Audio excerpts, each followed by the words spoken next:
Screen पे एक video देख रहे हैं और इस वीडियो में कौन है? शहबाज शरीफ है। शहबाज शरीफ को बड़ा रॉयल ट्रीटमेंट दिया गया जब वो सऊदी अरब पहुंच रहे थे, तो उनके विमान के साथ साथ 2 F-16 विमान भी थे। और पहली बात आपको बता दूं, सऊदी अरब ने आज से पहले इमरान और भी जो बहुत कोई पाकिस्तान के गए थे पीएम पद पे रहते हुए भी सऊदी अरब ने कभी इस तरीके से स्वागत नहीं किया था, लेकिन इस बार किया। अब क्या कुछ बहुत बड़ा होने वाला है? पाकिस्तान में बड़ी खुशी मनाई जा रही है कि सऊदी अरब और पाकिस्तान के बीच में ये डील फाइनल हो गई, लेकिन क्या बुरी तरीके से पाकिस्तान फंसने वाला है? और क्या इन सब गेम के पीछे अमेरिका तो नहीं है? स्क्रीन पर एक मीटिंग देख रहे हैं, इस मीटिंग की भी खूब चर्चा हो रही है। जानेंगे आखिरकार जियोपॉलिटिक्स में क्या चल रहा है और ये जो डील हुई है, ये डील पाकिस्तान को कैसे भारी पड़ने वाली है। हमेशा की तरह वर्ल्ड मिरर के इस एपिसोड में जानने को मिलेगा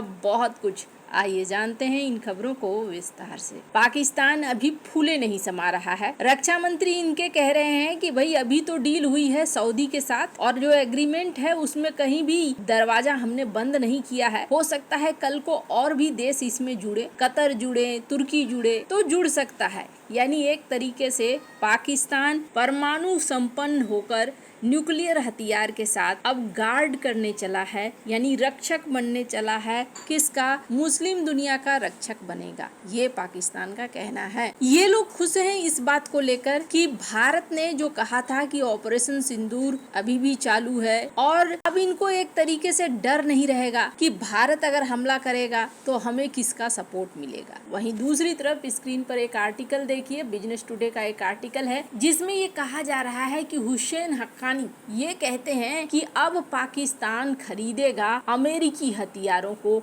सऊदी अरब के रुपयों से, पैसे से, और फिर यहाँ एक गठबंधन और फायदा होगा पाकिस्तान को। चाइना भी खुश है। चाइना के एक्सपर्ट ये कह रहे हैं कि ये भारत और इजराइल को कॉर्नर करने जैसा है, जिस तरीके से सऊदी अरब और पाकिस्तान ने समझौता किया है। वैसे अब तक अमेरिका ने क्या कमेंट किया है, तो इस मामले को लेकर अभी तक अमेरिका ने कोई भी कमेंट नहीं किया है। कहा जा रहा है कि सऊदी अरब ने इस एग्रीमेंट को साइन किया है और साइन करने के बाद अमेरिका को इन्फॉर्म कर दिया है कि हमने इस तरीके के एग्रीमेंट साइन किए हैं, और अमेरिका की तरफ से अभी कोई खास जवाब नहीं आया है। किसी खास शख्स ने किसी तरह का कोई रिप्लाई नहीं दिया है। अब यहाँ 2 बातें कही जा रही है। ये जो तस्वीर देख रहे हैं, इस तस्वीर में सेंटकॉम के चीफ दिख रहे हैं कूपर, और कूपर की मुलाकात हो रही है सऊदी अरब के रक्षा मंत्री के साथ। अब ये क्या संजोग है, जिस समय सऊदी अरब और पाकिस्तान के बीच में एक डील हुई है, उसी समय कूपर की भी एक मुलाकात हो रही है। वैसे आपको बता दूं, एक बड़ा एक्सरसाइज चल रहा था अमेरिका और सऊदी अरब के बीच में, और ये एक्सरसाइज था ड्रोन युद्ध का। कैसे हमको ड्रोनों को तबाह करना है, और इसके लिए काफी लंबी चौड़ी प्लानिंग भी चल रही है। अब सवाल ये पैदा होता है, बहुत सारे विशेषज्ञ अभी अगर आप देखेंगे तो इजराइल की मीडिया में भी डिस्कस हो रहा है कि ये सीन जो बदल रहा है, इस सीन का क्या मतलब है? क्या इस सीन के पीछे अमेरिका है? क्योंकि पाकिस्तान 3 देशों की यात्रा के लिए निकला है जनरल मुनीर से। ये पहले सऊदी अरब गए, सऊदी अरब में डील फाइनल हुई, अब ये जाएंगे वहां से यूके या यूएस, और ये जो यूके, यूएस, सऊदी अरब, इन तीनों की मुलाकात, तीनों जगहों पर मुलाकात होनी है। सबसे खास बात यह है कि अमेरिका में जनरल मुनीर और शहबाज शरीफ दोनों ही ट्रम्प से मिल सकते हैं, और हो सकता है कि अमेरिका यहाँ पर कुछ बड़ी बात कहे। तो ऐसा लगता नहीं है कि अमेरिका लूप से बाहर था। अमेरिका को हो सकता है इस पैक्ट के बारे में अच्छे से जानकारी हो, क्योंकि सऊदी अरब भी अमेरिका का एक बड़ा सहयोगी माना जाता है, और पाकिस्तान को भी अभी उन्होंने अपना एक सहयोगी बनाकर रखा हुआ है। तो अगर अमेरिका का रोल है यहाँ पर, तो अमेरिका क्यों करेगा ऐसा? तो ट्रम्प का ना एक यहाँ बड़ा गेम प्लान है।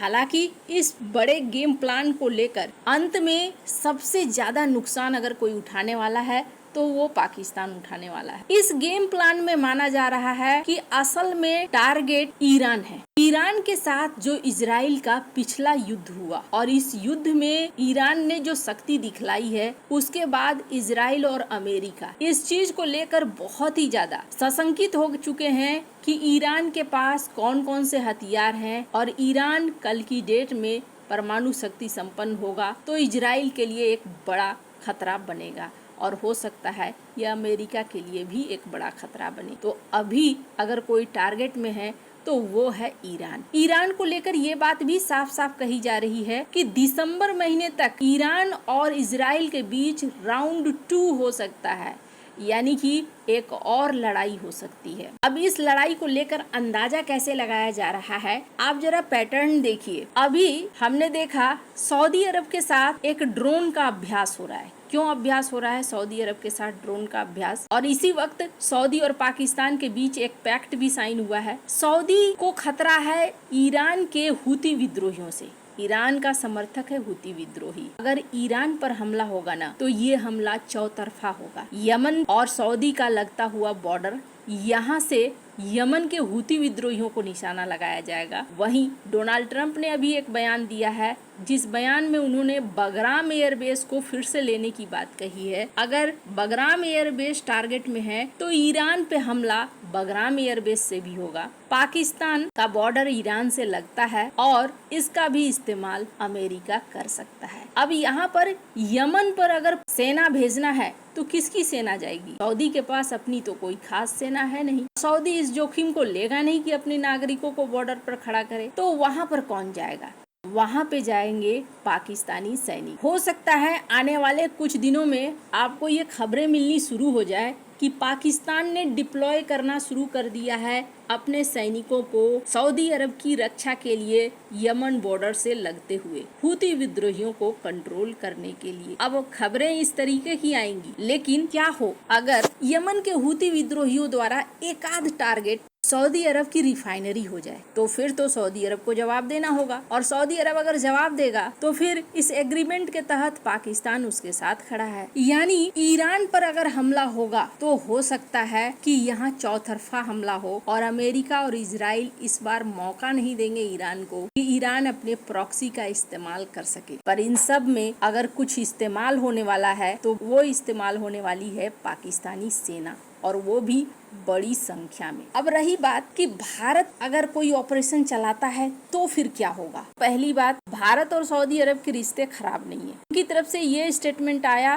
कि हमारा और भारत के बीच रिश्ता काफी मजबूत है। वहीं दूसरी तरफ सऊदी अरब और रूस का भी रिश्ता बहुत ही बढ़िया है। रूस और भारत का जो कूटनीति और रणनीति है ये इस क्षेत्र में बहुत ही ज्यादा मजबूत है। तो ऐसे में भारत के ऊपर बहुत ज्यादा इसका असर नहीं पड़ने वाला है। अगर असर किसी पर पड़ने वाला है तो वो पाकिस्तानी सेना पर, और पाकिस्तानी सेना यहाँ इस्तेमाल होने वाली है। ये चीज साफ साफ दिख रही है। आपको क्या लगता है इन सब मामले में? आपकी क्या राय है? कमेंट कर जरूर बताएं। जल्द मिलते हैं अगले वीडियो में नई खबर के साथ।